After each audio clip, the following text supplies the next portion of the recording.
In today's world, it can often feel like we're drowning in bad news. From the endless scroll on social media to the constant stream of alarming headlines, we're bombarded by negativity at every turn. Studies even show that our brains are wired to engage more with bad news, making it feel like the world is far worse than it actually is. But in response to this overwhelming flood of negativity, something hopeful has begun to emerge. It's called HOPECORE, a trend and movement slowly gaining momentum online centered around positivity, healing, and resilience. In a media landscape that thrives on sensationalism and fear, HOPECORE stands out like a quiet revolution. It's an aesthetic and a call to choose hope and optimism, even when the world feels overwhelming. But why is hope so powerful?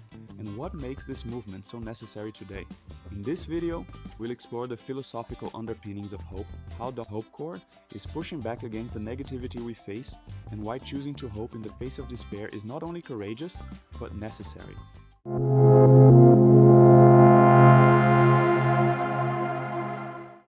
In today's digital world, we have instant access to news from around the globe.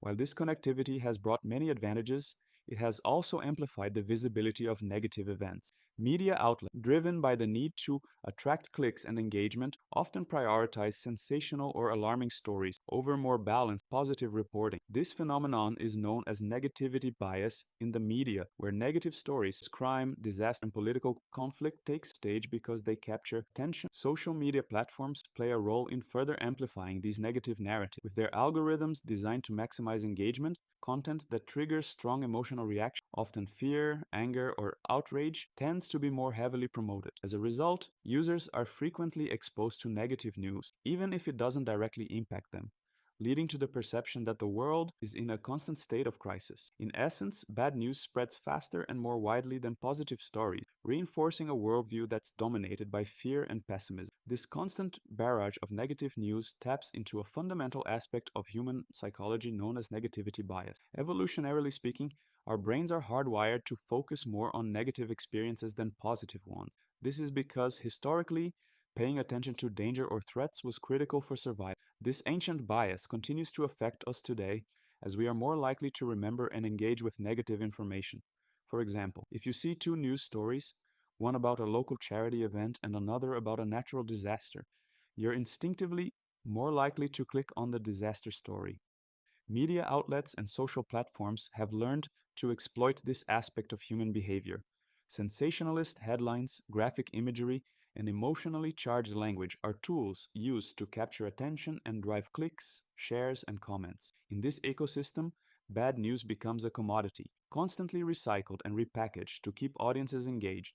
Over time, this creates a skewed perception of the world, where the bad seems to outweigh the good, even if that's not an accurate reflection of reality. The continuous exposure to negative news has real psychological consequences. Studies have shown that consuming a steady diet of negative media can lead to a variety of mental health issues, including anxiety, depression, and feelings of hopelessness. This phenomenon, sometimes referred to as headline stress disorder, occurs when individuals feel overwhelmed by the constant influx of bad news and feel powerless to change the situation. When we're bombarded with stories about war, climate change, political unrest, and natural disasters, it can feel like the world is in a perpetual state of crisis. Over time, this contributes to what's known as learned helplessness, where individuals begin to believe that no matter what they do, they can't make a difference. This sense of powerlessness can lead to emotional burnout, where people disengage from the world around them or develop apathy toward events. Moreover, the anxiety produced by negative news can seep into everyday life. Fear-driven news coverage can make the world seem more dangerous than it really is, affecting people's decision-making, trust in others, and overall outlook on life. The constant influx of alarming stories can trigger chronic stress responses in the brain, leading to a heightened state of anxiety and a pessimistic worldview. This psychological toll isn't just personal, it's collective. When entire communities, nations, or even global populations are bombarded with bad news, it creates a shared sense of fear and uncertainty.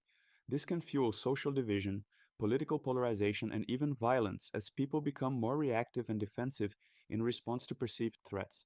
The more we are exposed to negative content, the more we internalize the belief that the world is an increasingly dangerous and chaotic place. In this context, HOPECORE is an emerging online aesthetic that focuses on spreading positivity, hope, and emotional healing through positive content. Unlike many trends that prioritize shock value or controversy, HOPECORE embraces a gentle approach to counteracting the harshness of modern media. At its core, it's about creating and sharing content that uplifts, inspires, and reminds people that there is still good in the world, even when negativity feels overwhelming. The messages in HOPECORE content are often simple, focusing on themes of resilience, kindness, and self love. Whether through inspirational quotes, affirmations, or personal reflections, the goal is to remind people that even in difficult times, there is always room for hope and personal growth. It's a way of pushing back against the noise and cynicism of the world, offering moments of quiet reflection and encouragement. HOPECORE's rise can be seen as a direct response to the overwhelming negativity present in today's media landscape. In this context, HOPECORE offers an alternative narrative. It represents a deliberate, almost radical shift toward positivity and healing in an environment that often feels overwhelmingly bleak. Amongst some of the most common themes found within the movement we have self care. A significant portion of Hope core content emphasizes the importance of taking care of oneself. This can range from simple reminders to rest and hydrate to more elaborate posts about self reflection, journaling, or practicing mindfulness. Self care is framed as not only a personal responsibility, but as a form of resistance to a culture that glorifies overwork, stress, and burnout. Positivity. Another central theme is the idea of developing a positive mindset, even when the world feels heavy. Positivity in this context isn't about ignoring the bad or pretending that challenges don't exist, but about choosing to focus on what's good and uplifting in spite of difficulties. Kindness. Acts of kindness, whether directed at oneself or others, are a major focus of the Hope Core movement.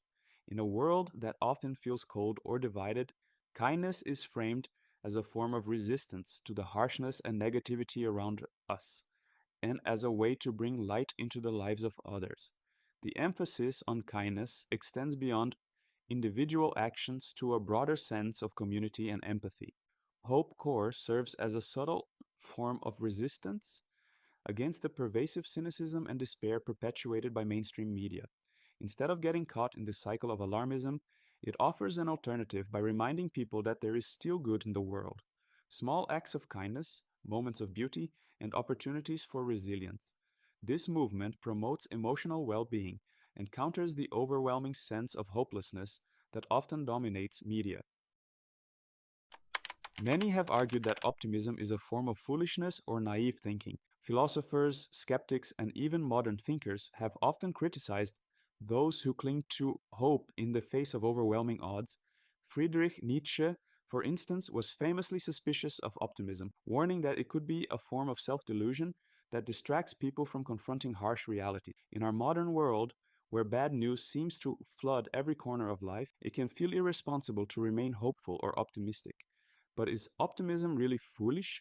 Or is there a right balance between hope and realism? The key question isn't whether we should hope, but how much hope is the right amount? At what point does optimism become denial? And when does it serve as a necessary force for emotional survival? Philosophers from different schools of thought have tackled these questions, offering insights into how we can navigate life with hope without falling into the trap of naive optimism. In existentialism, hope is often tied to the search for meaning in a world that may seem chaotic, indifferent, or even absurd. Existentialist thinkers like Sartre and Camus explored the struggle of living in a universe without inherent meaning, where human beings are tasked with creating their own purpose. In this context, hope is not simply an emotion, but a tool, something that allows individuals to move forward despite the uncertainty of life. For existentialists, hope is not about expecting life to unfold in a particular way, nor is it rooted in the idea of a preordained plan or destiny. Rather, hope is a psychological tool that helps individuals cope with the inherent absurdity and uncertainty of existence. In Albert Camus' essay, The Myth of Sisyphus, he uses the image of Sisyphus, condemned to roll a boulder up a hill for eternity, to illustrate the human condition. The act of pushing the boulder despite knowing it will roll down again, becomes a metaphor for the human struggle to find meaning in a meaningless world. Hope in this case is the internal drive that allows us to push the boulder again and again, to keep striving and seeking, even when life offers no guarantees. This existential hope is not blind faith. It's an active, conscious decision to create meaning where none is given. By embracing hope, individuals assert their agency in the face of chaos. They do not rely on external forces to provide direction, but instead build their own frameworks for meaning and purpose. On the other hand, Stoicism, an ancient Greek and Roman philosophy, takes a more tempered approach to hope. Stoic philosophers like Marcus Aurelius and Epictetus emphasized emotional resilience through the practice of accepting the things we cannot control while focusing on what we can. For the Stoics, hope is not about clinging to a future, but about maintaining a balanced mindset that prepares for both good and bad outcomes. In their view, hope is a quiet strength, not a blind optimism, helping individuals to face life's challenges with equanimity. Stoic philosophers taught that the key to living a good life lies in developing ataraxia, or inner peace, which comes from understanding what is within our control and what is not. Stoicism warns against being overly attached to specific outcomes or expectations, as this can lead to disappointment, frustration, and suffering. However, this does not mean Stoics rejected hope altogether. Rather, they saw it as something that should be carefully managed. For the Stoics, hope can be a form of emotional resilience when it is grounded in a realistic understanding of life's uncertainties. Marcus Aurelius, in his Meditations, often reflected on the idea that we must prepare ourselves for both success and failure, happiness and hardship. Stoic hope, therefore, is not about expecting things to go perfectly, but about maintaining an attitude of calm and preparedness, regardless of what happens. These two philosophical traditions offer insights into the role of hope in human life, showing both its necessity and its limitations. Understanding this balance is essential to appreciating the deeper value of hope, particularly in movements like HOPECORE, which consciously cultivate hope as a form of resilience and personal empowerment. Together, existentialism and Stoicism offer a comprehensive view of hope. The value of hope, then, lies in its dual ability to inspire us toward action and to ground us in acceptance. For those contributing to the HOPECORE movement, hope becomes a bridge between these two philosophies. It encourages people to find meaning and beauty in their daily lives, as existentialism suggests, while also cultivating emotional resilience and balance in the face of life's uncertainties, as Stoicism advocates. Hope is essential for mental health, motivation, and overall well being. It acts as a buffer against anxiety and depression by giving people a sense of purpose and belief in positive outcomes. Those who cultivate hope are more resilient, motivated, and better equipped to handle life's challenges, as they view difficulties as temporary or solvable, leading to healthier emotional regulation and coping strategies. This makes hope a powerful tool for improving both mental and emotional health. Contrary to misconceptions, hope doesn't mean ignoring reality. Instead, it offers a constructive way to navigate difficult circumstances by acknowledging the challenges but choosing to focus on potential solutions and better outcomes. Hope provides the emotional strength to face adversity without being overwhelmed, encouraging proactive steps toward personal growth and problem solving. It's about balancing realism with optimism, allowing individuals to remain grounded while believing in the possibility of positive change. In an increasingly negative world, spreading positivity has become more important than ever. Positivity is contagious, and by inspiring others to remain hopeful, individuals create environments that foster collective well being and resilience. In this way, hope serves as a powerful force for uplifting communities and promoting a shared sense of optimism in the face of adversity. In conclusion, this silly little TikTok trend can be more thoughtful and impactful than it seems at first glance. It works well as a tool for emotional resilience, a form of quiet resistance, and a force contributing to our mental well being. By choosing optimism and practicing finding a proactive but optimistic approach to our problems, we challenge the prevailing narratives of despair and create spaces where hope can thrive. This is what makes HOPECORE not only relevant but necessary. Philosophically, hope has been debated for centuries, from existentialists to Stoics. What we learn from both perspectives is that hope is neither naive nor foolish. It's a conscious choice that allows us to navigate life's challenges with strength and purpose. HOPECORE embodies this balance, offering a pathway to cultivate hope without denying reality. Instead, it encourages us to embrace the beauty and kindness that still exists, even in small moments. Thank you for watching, and don't forget to like, subscribe, and share your thoughts in the comments below.